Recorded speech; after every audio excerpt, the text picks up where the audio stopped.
फर्क ना पड़ेला।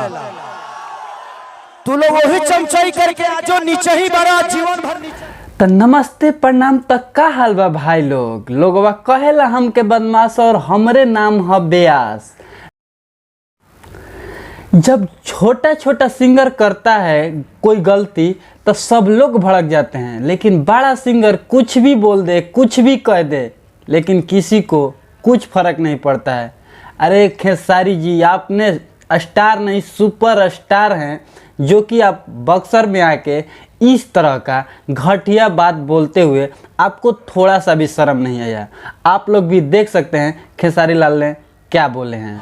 आज हम दावा ठोक के कहतनी कि मोरियो जो है तो ओकरा घर में सोहर ना हो। तड़ा लोग नु कि खेसारी भैया का बोलतड़न, केहू के फैमिली मैटर में केहू के बोलला से जरूर बाकी विवाद होखई के बाटे। आ दावा ठोक के कहतने खेसारी भैया, दावा ठोक के कहतने कि हम जानत नहीं कि हम कुछ बोलब तब विवाद होखबे करे। तो काल फिर कुछ होने से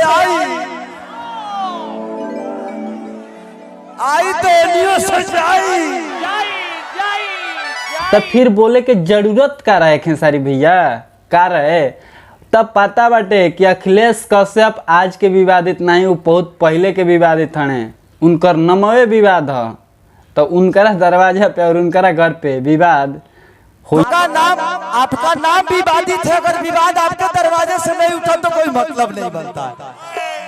हम अतना ना बोली ले, वो अखिलेश कश्यप के द्वार वाले ऐसे बोल देनी है। ये नहीं कह सकत कि ना होई, हो कहीं के बा 100% बा कि हो कहीं के बा। अब क्या देखना पड़ रहा है, अच्छा है मैं अंधा हूँ।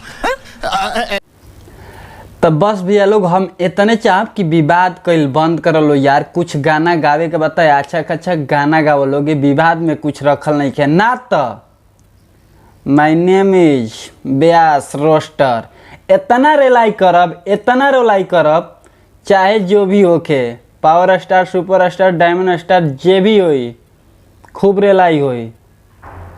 तब फिर से मिलते हैं एक नेक्स्ट वीडियो में, तब तक के लिए